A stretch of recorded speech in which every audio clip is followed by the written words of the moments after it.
Mayor of Williamston, Mayor Brown, and then we would turn the program over to the person that's going to be the moderator today, James Sears, who is the first vice president of the Civic group, and we will proceed in that order.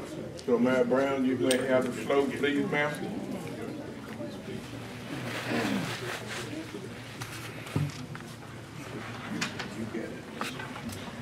Greetings, Eastern North Carolina Civic Group, elected officials, North Carolina citizens and friends, and especially the candidates. My name is Joyce Richard Brown, and I serve as mayor for Williamston, this great town of Williamston. This forum will be an informative event for all of us. So on behalf of the town of Williamston, the entire town of Williamston, again, I bring each and every one of you greetings. Thought it was going to be long, didn't it? And ladies and gentlemen, if you could kind of direct your attention over in this way. My name is James Sears, and I am Vice President along with Fred Yates of the forum that we're having today.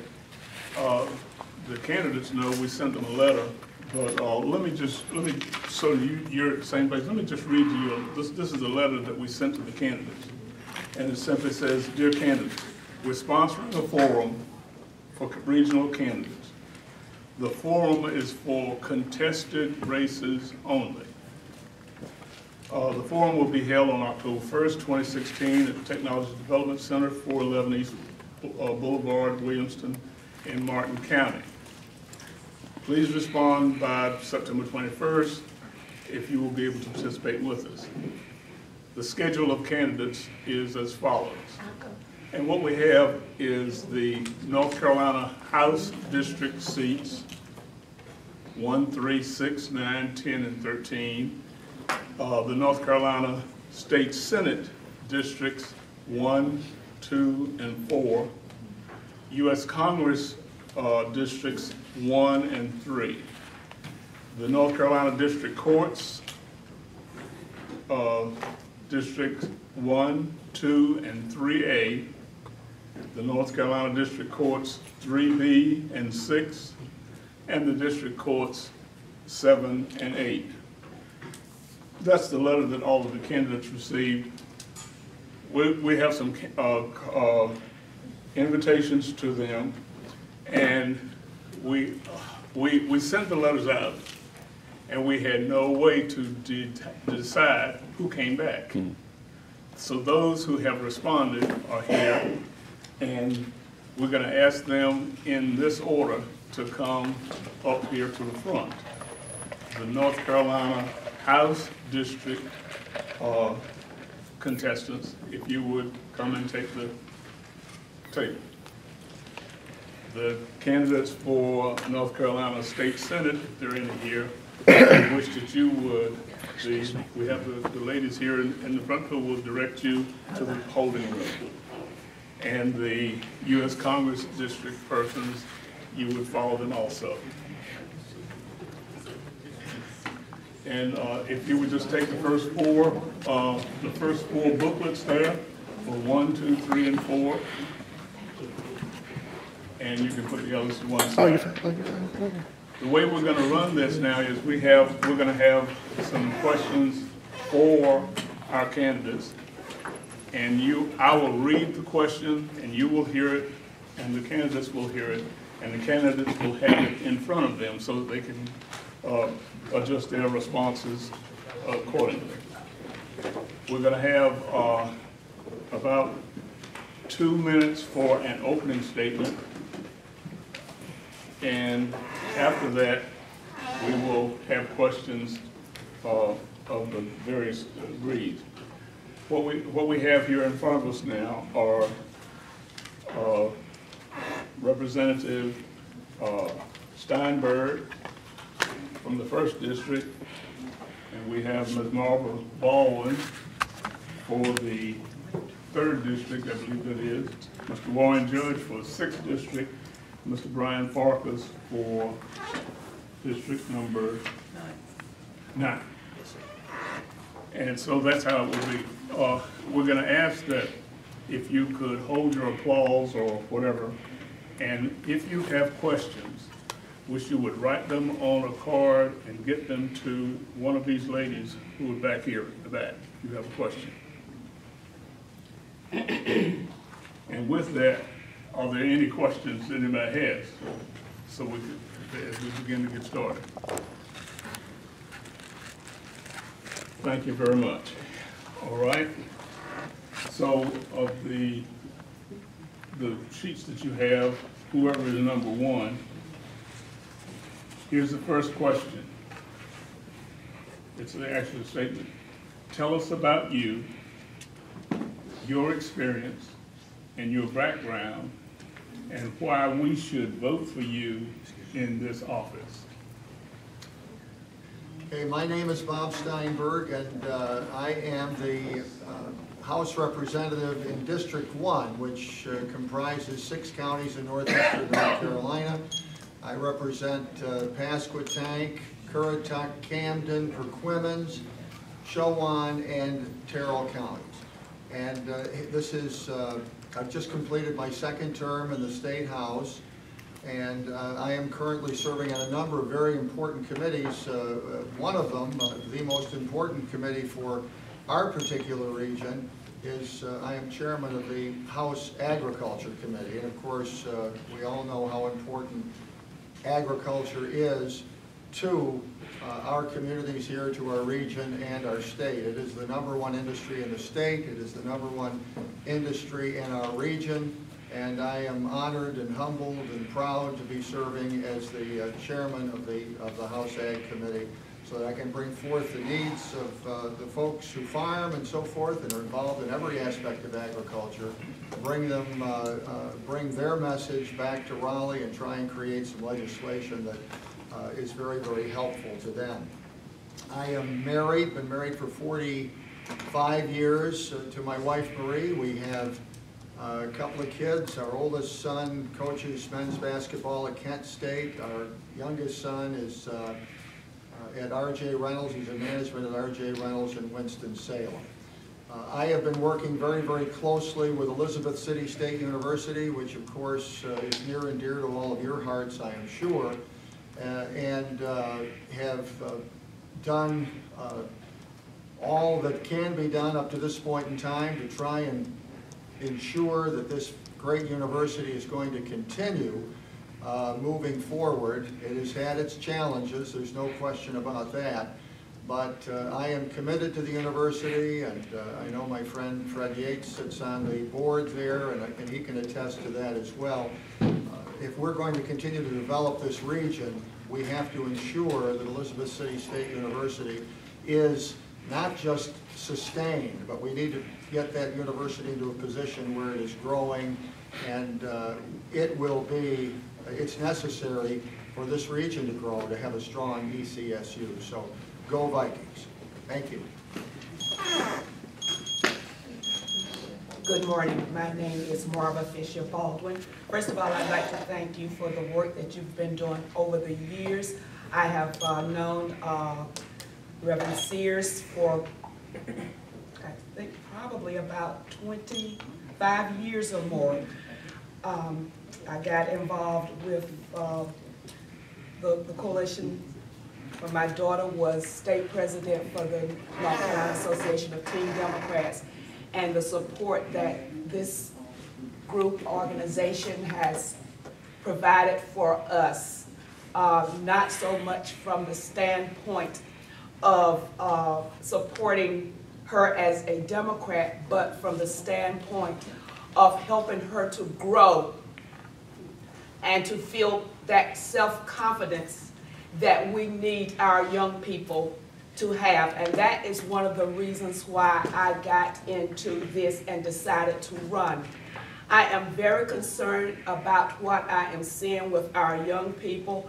I want to leave when it's my time to go. I want to make sure that I will have made a difference so that our young people will be left a state and a country that values them, values who they are, values their talents, their abilities.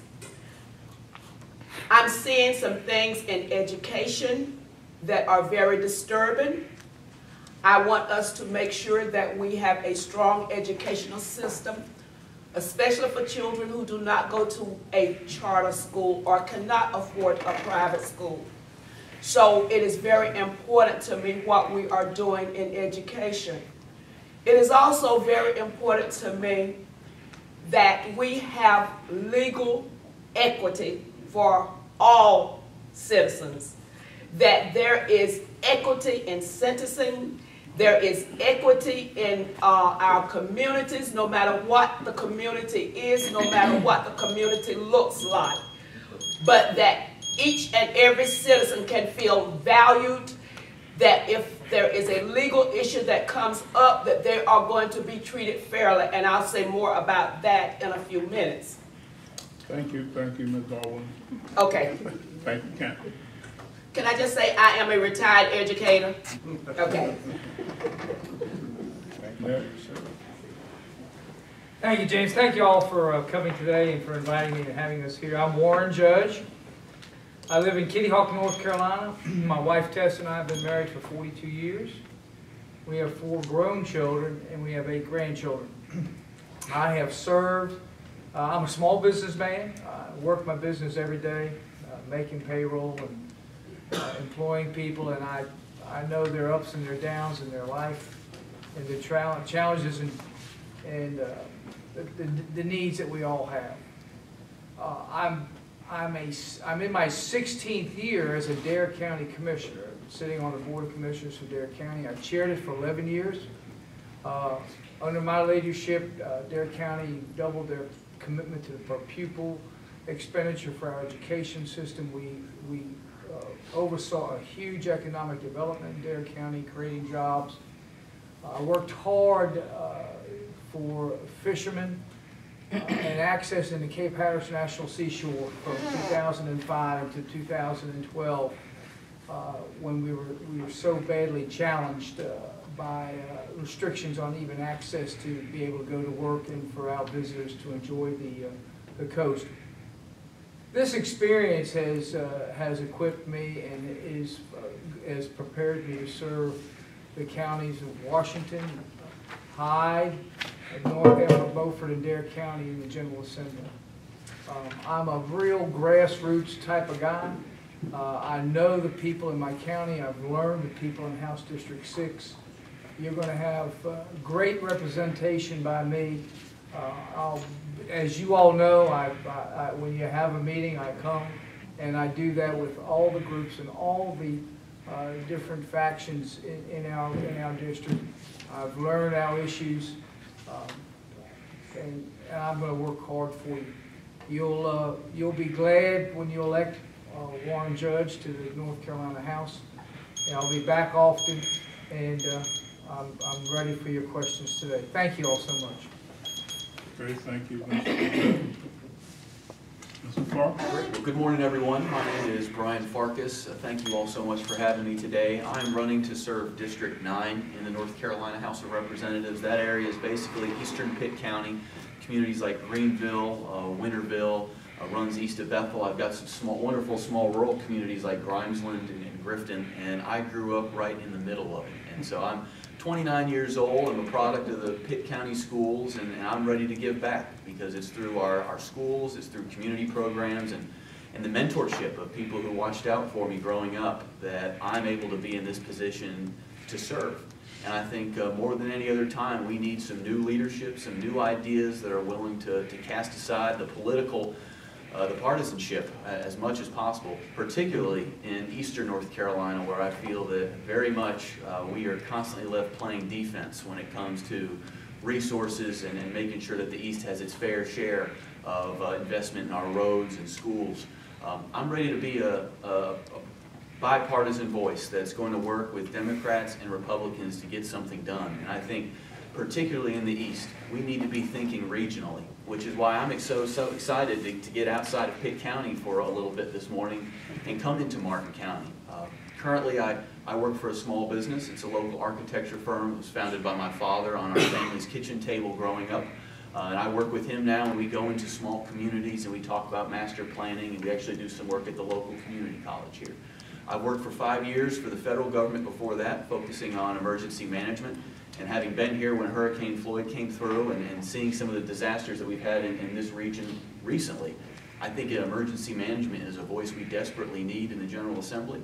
I'm ready to bring that expertise, ready to bring that new energy and that new blood into Raleigh and get people talking again. Because more than anything else, everyone needs to have a seat at the table if we're going to solve any of the big solutions that we face. And so I'll be going hard on a platform of making government work, public education again, and then strong job creation across the East. Thank you again for having me today. I really appreciate it. Thank you, Mr. Farkas. And now, if you would turn to question number 5 in your booklet. Question number 5.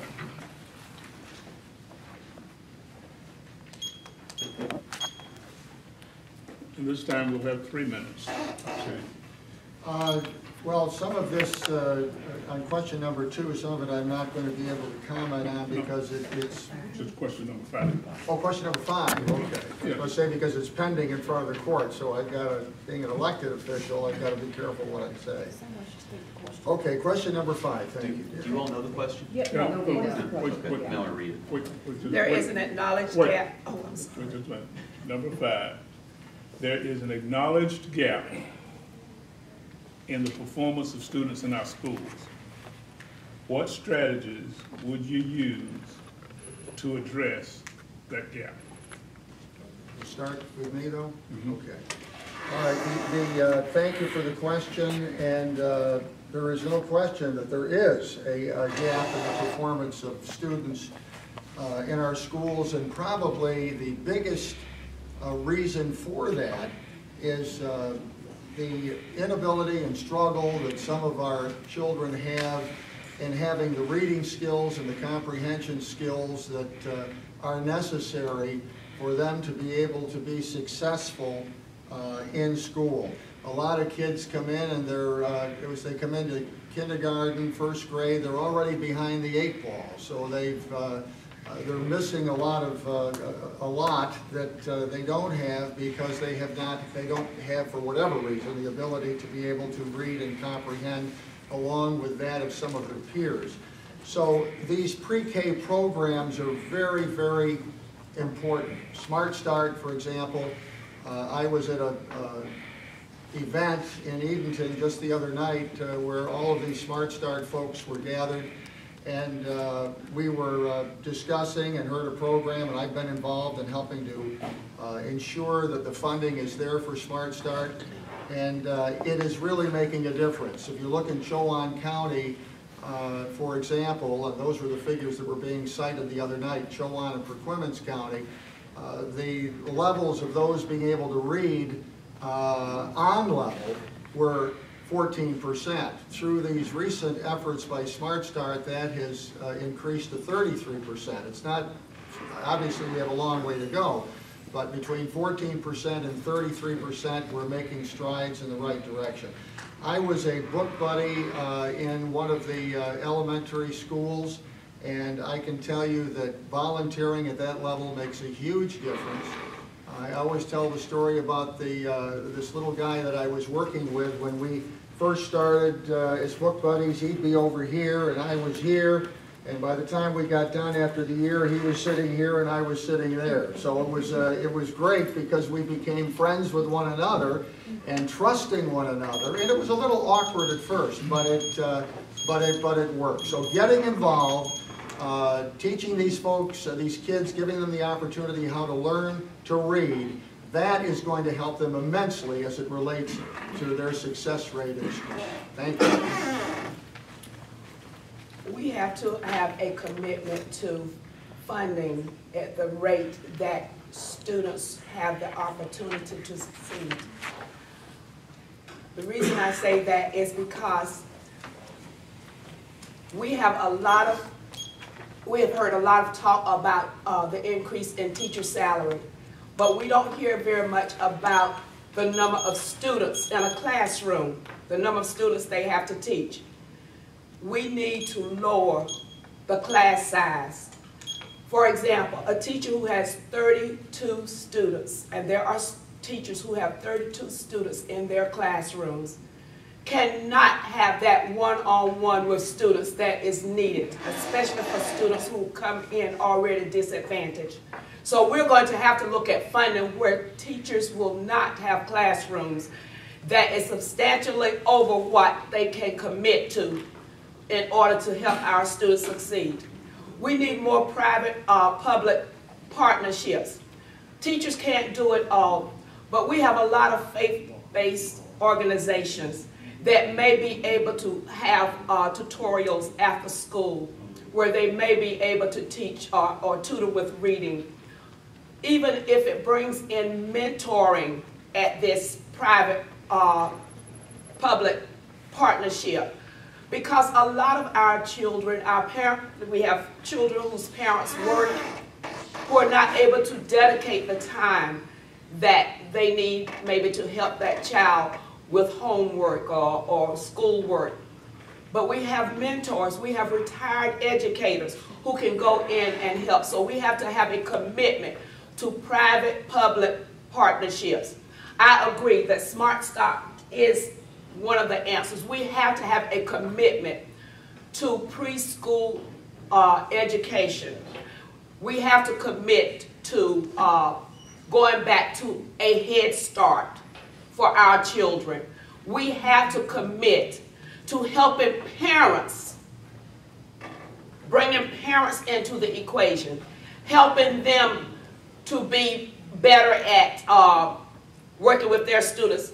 To be honest, with the curriculum as it is now with Common Core, a lot of the standards now, parents don't understand. Even the teachers don't understand all of them. So how can we expect the parents to help the children the way maybe our parents helped us? So we have to have a commitment to lowering the class sizes so that we can have more one-on-one interaction. We have to commit to early childhood education, and we have to commit to private-public partnerships where we can help children beyond the classroom, because a teacher cannot do it all. Thank you all. Thank you for this question. As a member to the House of North Carolina House of Representatives, I want to work with my colleagues on both sides of the aisle to make education the #1 priority in this state. We in years past, in decades past, we worked this state to the top of the ladder in education. We were a beacon in this country from kindergarten through college, and we've lost sight of that. In the Southeast, we ranked 12th in per pupil spending. In the nation, our teachers ranked 42nd. We're the 10th largest state in the nation. We have got to redirect our priority. We have got to say education is job one. And once you establish that as your priority, money follows. If that's your priority, your funding will find its way into it. I've been blessed in the county where I've been a commissioner because we were able, with our strong economy and with our property values by outside investment, we were able to do a lot for our schools where the state came up short. When the state cut, we were able to make up those funds. Not every county is able to do that. And while we all have got great ideas of how to fix it, it starts with being able to fund it. Smart Start should be a standard in every county. It absolutely should be. General Assembly needs to be a leader. We need to be a leader throughout the 100 counties in this state. And we need to remember that public education needs to be equal and fair for every one of our children. To do anything less will rob the next generation and a generation after. Our children today maybe in this room, our grandchildren, our great-grandchildren, somebody will find a cure for cancer, or at least make it a chronic disease. Somebody is going to unlock the mystery of Alzheimer's, but it takes an educated child to grow into a man or a woman to do that. We must reprioritize. We must bring back the vision of past governors and general assemblies that saw education as the way out of poverty, as the way to good jobs, as the way to good mental health, to avoid the attraction to drug abuse. That's what my priority is. That's how I will begin to address this gap. Thank you. Mr. Farkas?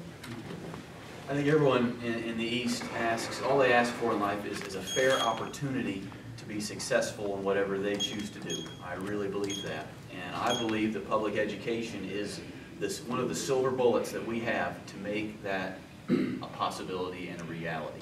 So I want to be a very strong champion for public schools out of Pitt County and for Eastern North Carolina. And I think there's some very achievable things we can do to kind of close the gap. Some of them have been discussed a little bit. Those first two, we need to have more funding for early childhood development. I saw Governor Hunt give a presentation a few weeks back, and he made that point, and Democrats and Republicans in that room were in full agreement that that needed to happen.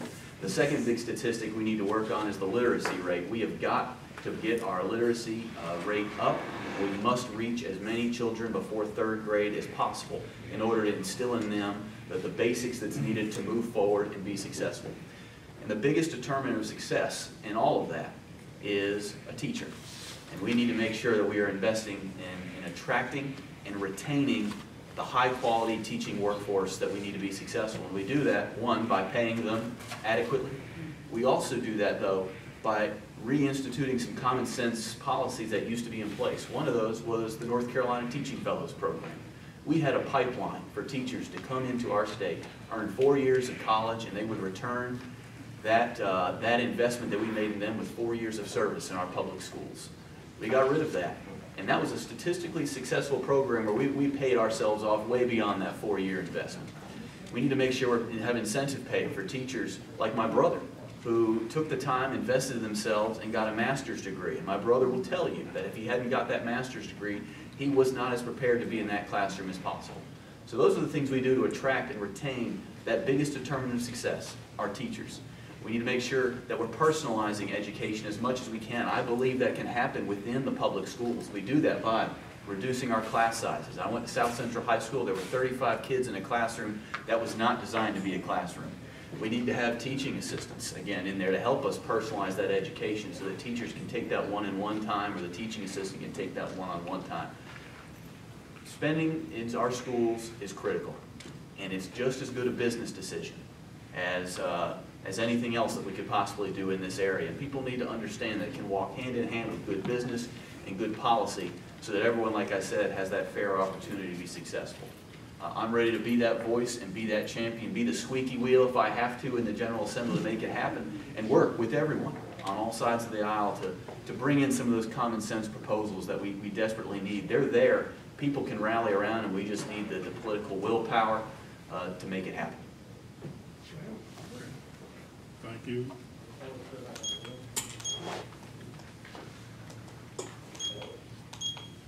Hold just a minute. Technology, don't get there in 2. All right, if we would now turn to question number 6 in your folder. Question number 6 says, how will you incorporate input from the citizens of your district in the decisions that you make? Mr. Steinburg? Well, I take, thank you for the question, and I take great pride in the fact that of all 170 members of the General Assembly, I've been told that I have the best constituent service of anybody in the General Assembly, and I'm very proud and humbled by that. And it's not rocket science to be able to be accessible. Every day in our daily paper, my name appears both with my office phone number, my home phone number, my email, everything is in there so that people, if they need to get a hold of me, they do. And they do get a hold of me. I don't think a day goes by, I represent about close to 90,000 people, I don't think a day goes by where I'm not getting a call from someone. Serving the public, and that's what we do as elected legislators, we work for you, it's not the other way around. And that demands that we be accessible, that when you call, we get back to you. When you've got a problem, we try and work through that problem for you. I think one of the biggest frustrations that people have in dealing with government at any level is the inability to get something done. How many times have you placed a call and not gotten a call back? How many times have you sent a letter or an email to the legislature or whatever elected body, even in Washington, and you get a form letter back, the same letter that everybody else gets? And that is pretty gosh darn frustrating. As a matter of fact, that's one of the reasons why I decided to run for office 6 years ago, because of my level of frustration and the inability of myself at being able to get anything to the legislature, get a response, and to be able to work together with my legislator. So every call I get, I return the call. Every email I get, I return the email. Every letter I get, I return the letter. Even from folks who are not even in my district, because I am a state representative, and thereby I'm making decisions based on things that affect each and every one of us that live in the state of North Carolina. I'm also very accessible in terms of being at events. There are very, very few events that I am not at. Now, I don't see anybody here, maybe one or two from my particular district that I represent. But yet the invitation was extended for me to be here. I accepted the invitation, as I do all invitations in all venues, so that you have an opportunity to question me, and most importantly, I have an opportunity to listen to you. Thank you. Thank you, sir. Ms. Baldwin. It is real important to stay in touch. I was speaking to a county commissioner in the District 3, a couple of weeks ago, and he was saying that my opponent, he had been at a breakfast with him, and he went by the office the next day, and the representative did not know who he was. When I go out through the district, I am surprised, utterly surprised, at the number of people who do not know who the present representative of the district is. That is not necessarily the people's fault, the citizens, the constituents' fault. That's the representative's fault. Because if the representative was truly concerned about all of the citizens in the area, the representative would be out there meeting the people. There are times when we are called on to be places that may be general and a lot of people will be there, but there are times when there are funerals. There are maybe a birthday that is extraordinary. Recently, a lady turned 100 years old. That was a big event. There are some things that a representative needs to make himself or herself available to attend. The more you get outside of a political meeting, a political gathering, the more you get beyond that, the more you get to know people and you can call them by first name. Then they feel more comfortable to come to you, not about problems necessarily, not about issues necessarily, but just to say, what do you think about that? And this is one of the things that I am finding, that people who know me or who are getting to know me feel comfortable because I try to see each individual. And I can't meet every person in the district, but I sure can make myself accessible. And I can go to events that they never thought that I'd show up to and say, oh, you're here. It's good to see you here. That's what we have to do. And then when they have a concern, they will feel like they can go to their representative. And that's the person I am, and that's the elected official that I am sure I will be. Mr. Judge? Thank you. The mechanics to question 6, I just say ditto to Bob Marva. Betty Selby's in the back of the room. Betty's one of my constituents back home as a commissioner, and you can pick her brain and you can ask her how I give great constituent service and how I cover the county. I'm everywhere all the time, and that's the same mechanical practice that I will use representing House District 6 in the General Assembly. But to the spirit of the question, how will you incorporate input from the citizens of your district and the state in the decisions that you make? I am your representative. I am the state's representative. It's not decisions according to Warren Judge. I am your tool. I am your voice, and I will reach out to you all. Absolutely, I attend events and functions and forums and whatnot. But I'm going to reach out to you, and I want to hear from you, and I want the same thing. I want the mayors, Mayor Yates, and the county commissioners, and the mayors across the district. I want their counsel. I want to hear from the people across the state. I truly want to reflect the needs of what the people in our House district and across the state. I certainly have my basic principles and beliefs. I'm never going to do anything that's illegal or immoral, and I've got the tools that have guided me from my faith in God and my practice in my church to raising my children to real life experiences to my education and to my education in school and my education in school of hard knocks. That has made me who I am. But I'm not going to be, this is how Warren Judge is voting and it's what's best. And I'm going to make that decision after I've heard from you also. It's easy. As much input as you give me is as much input as I will have. And that's how I operate. It's how I've operated for 16 years. You can change my mind on an issue.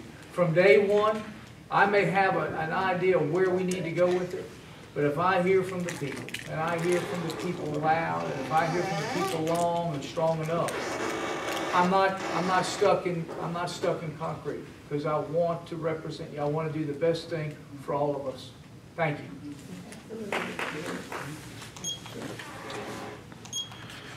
Ready?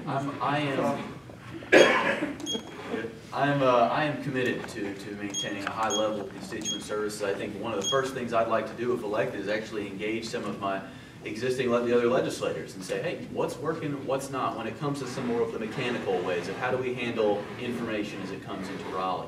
But this is also my first run for public office, and for me, it was very important for me to prove to you what kind of legislator I would be. And I think the way to know how I'm going to govern is to look at how I've campaigned. And my campaign, I'm proud, has knocked more doors than just about anybody else in this election.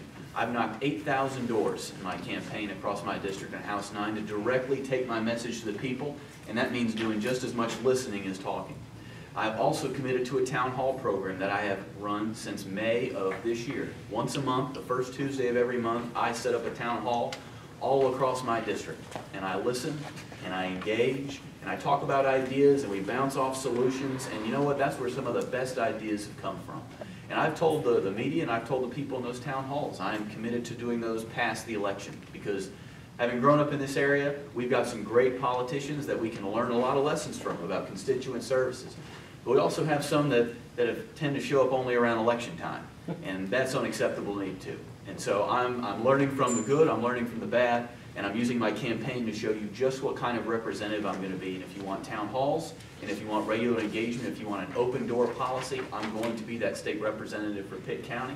And I think it's really important to think regionally. And like I said earlier, be a voice for someone who's coming out of Martin County or nearby Beaufort County, because what affects the East affects us all. And we have got to start thinking big picture out here if we want to attract the jobs, and we want to create the kind of culture that we want out here that makes this the place we want to live in. So I'm ready to be responsive to you and work hard and earn that trust very quickly.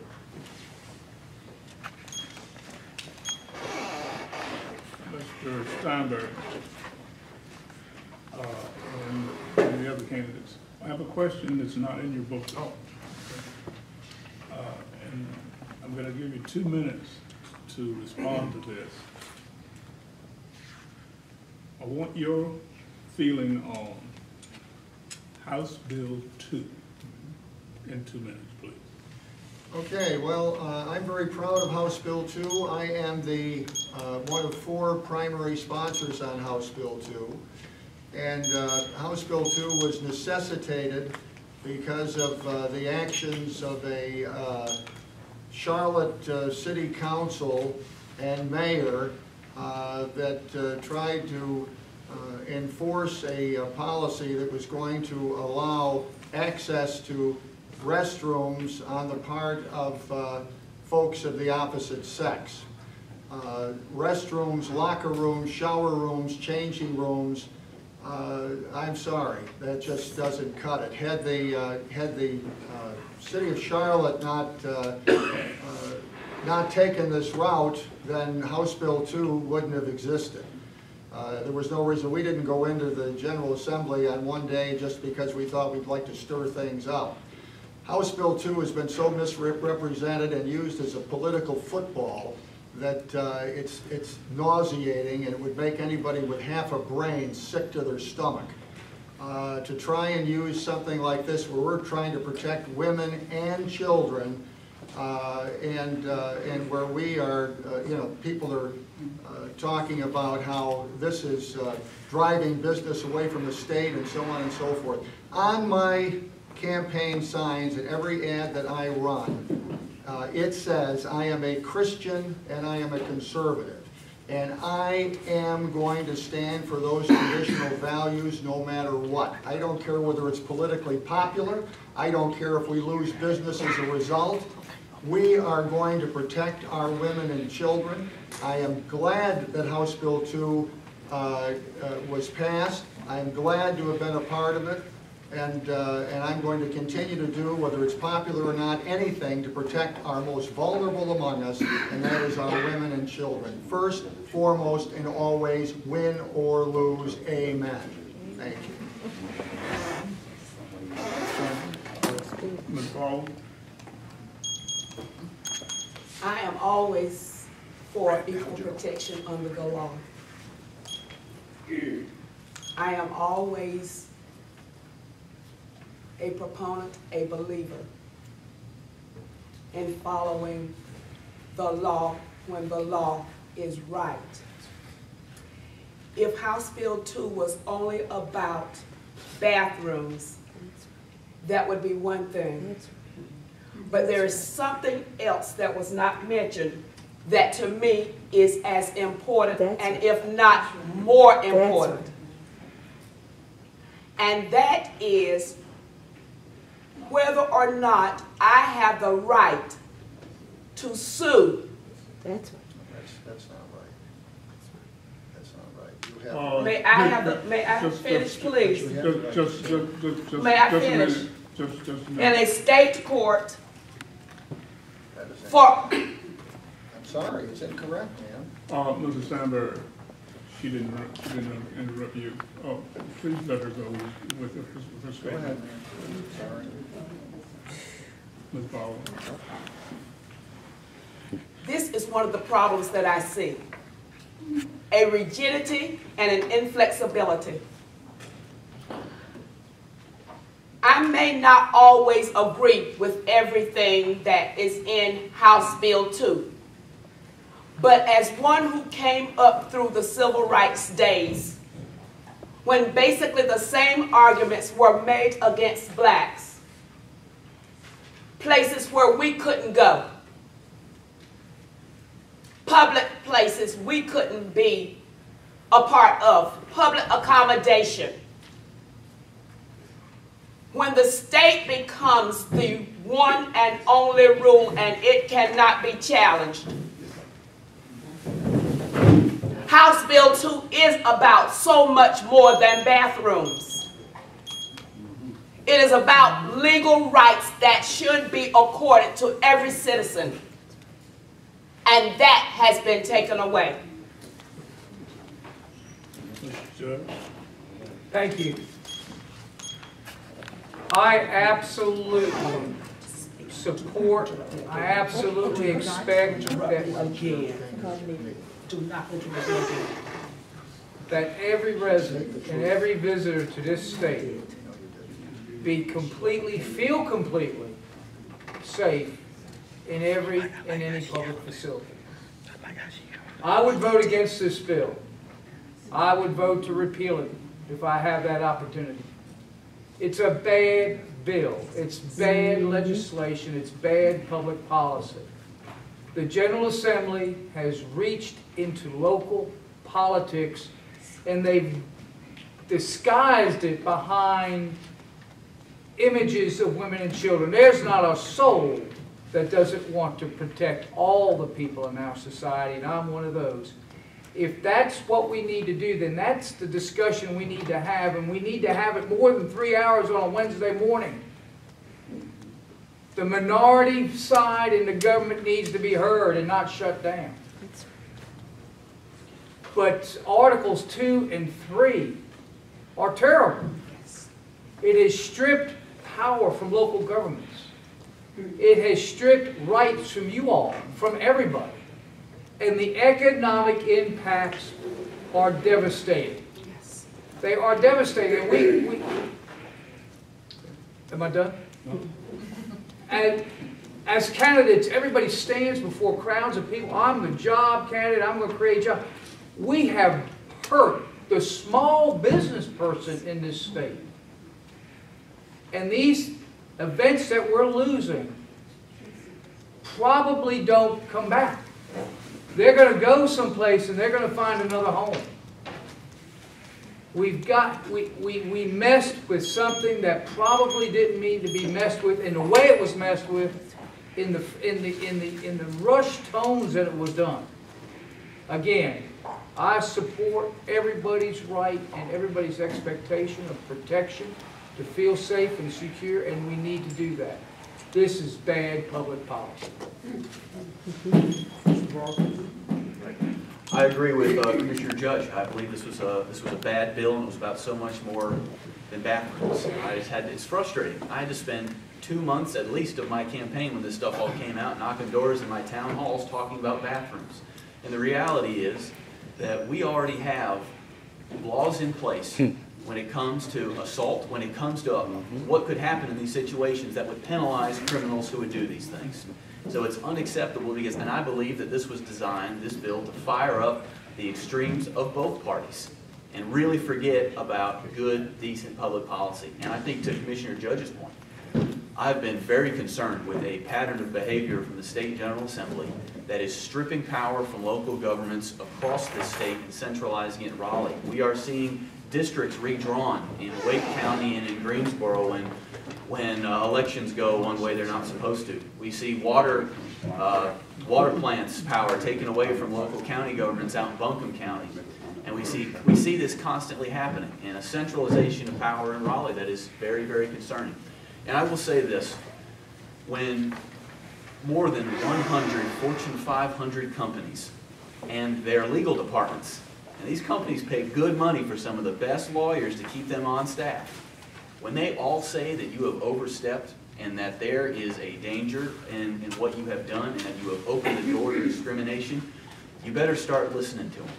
And I was really, really concerned by this well before Greenville just lost $150,000 in economic impact when the NCAA pulled out of Pitt County in the women's golf tournament. So if it were up to me and I were in that legislature, I would vote to repeal this bill when the opportunity, if the opportunity presents itself. It's about so much more than bathrooms, and we need to be talking about real issues that affect people's lives, our schools and jobs, and public safety as a whole. And if you want to talk, well, one last point I will make. You want to talk about, the public safety has been pushed about this more than any other issue. This is a public safety issue. Well, then I would ask anyone who voted for that bill, why did they strip $500,000 out of the Disaster Relief and Emergency Management Fund in the middle of hurricane season? Why did they do that? To pay high-priced lawyers to defend this bill. And it's, I see some hypocrisy in that, and it's very frustrating for me, having been here when Hurricane Floyd came through. So that's all I'll say, and I appreciate it. Thank you. We're not going to have a second go around on this. If you want to discuss it further, you can do so outside here. The next question that we have is also not in your package. If you could give us, and we'll give you a minute for this question. Please express what your feelings are with regard to the Voter Information Verification Act. There is a question in the book about that, is there not? There is one, but I'd rather that this is the one that we'd rather speak about. All we want is your opinion on that Voter Information Verification Act. I voted for it, and I would vote for it again. If I were in the General Assembly, I would vote against it. First of all, I think it was an effort to suppress voting in certain areas, especially. Not just we think of it as African Americans, but I think of it as college students as well. A lot of people who may be not as involved with the political process.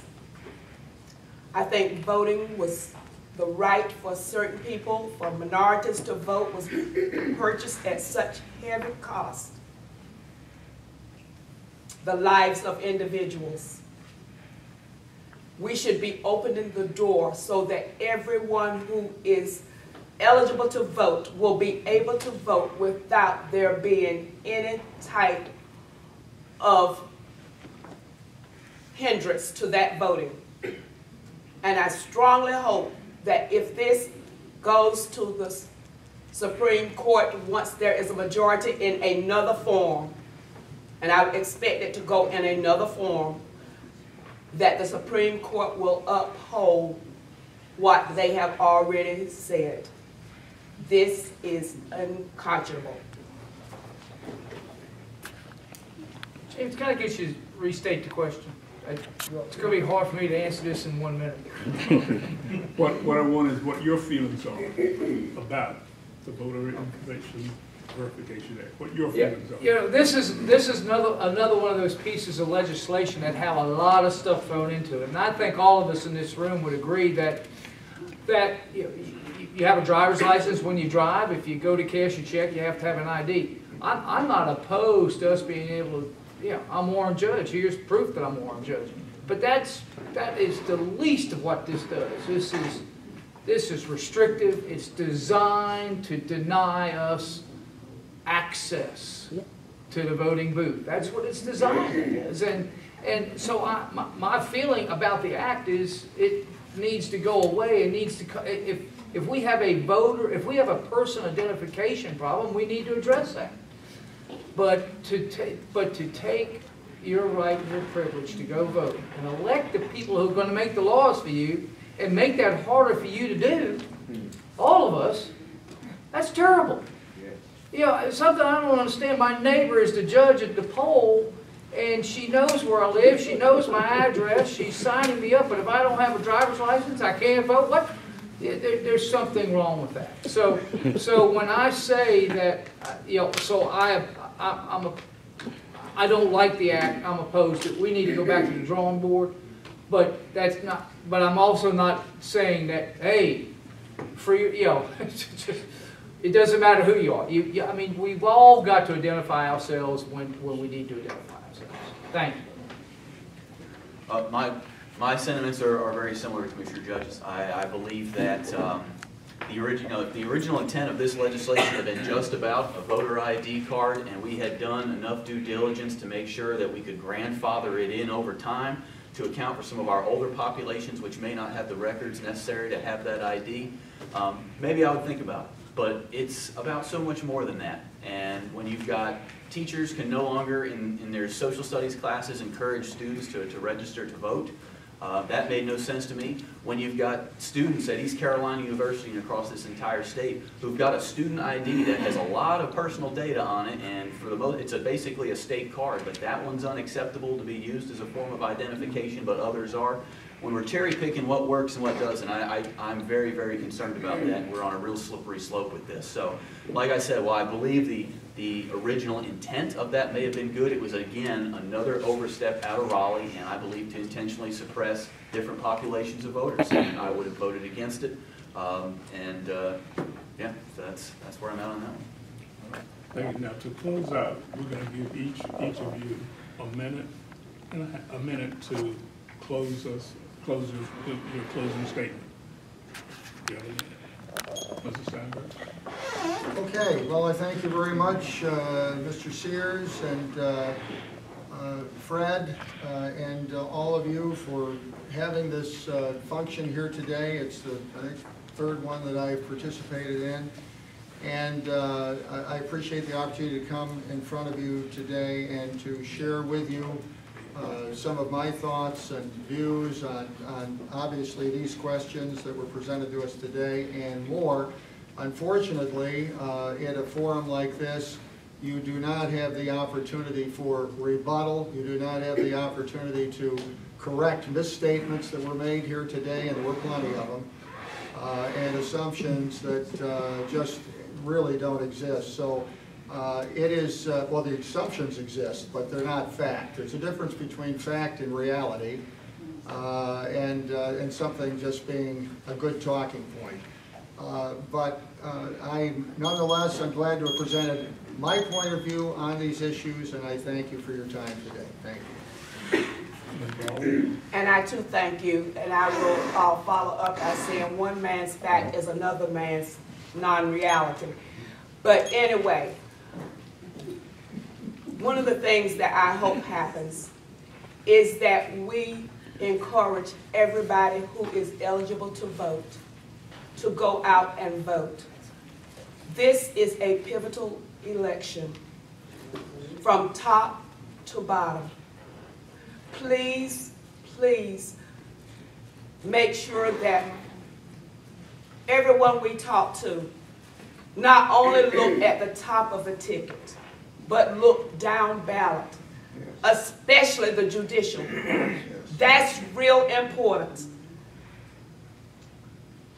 These are the people who are going to determine whether or not legislation is in accordance to the Constitution. Please encourage judicial voting as well as up and down the ballot. Please encourage everybody you know who's eligible to vote to get out and vote. Very important. Mr. Judge. Thank you for this opportunity today. I appreciate it. 39 days to go. If you all work hard for me over the next 39 days, I'll work hard for you the next 739 days. How's that?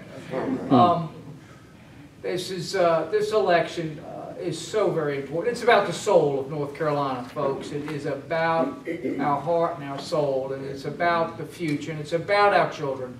I hope I've had a chance today to share some of my passion and some of my positions with you. Continue to reach out to me. I will to you.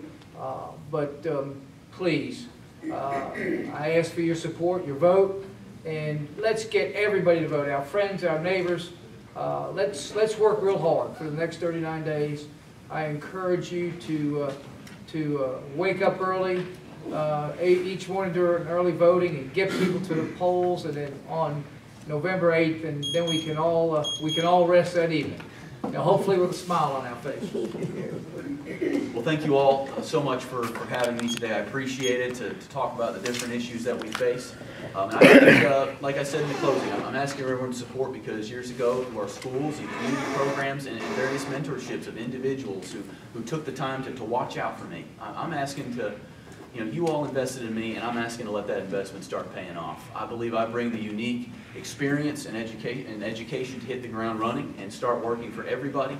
And more than any other time, I think, in North Carolina's history, we need bridge builders, and we do not have that happening. We need people who are going to be willing to come up to the table and get things done and make things happen. Because we got a lot of people being left behind. I know in my county, I got 24% of my population living in poverty, and that is unacceptable to me. So I'm ready to work, I'm ready to hustle, bring that new generation of leadership, and work with anybody who's serious about some real solutions for our future. So thank you all so much for your time today. I really appreciate it, and I will leave some information so you all can reach out to me anytime. Thank you.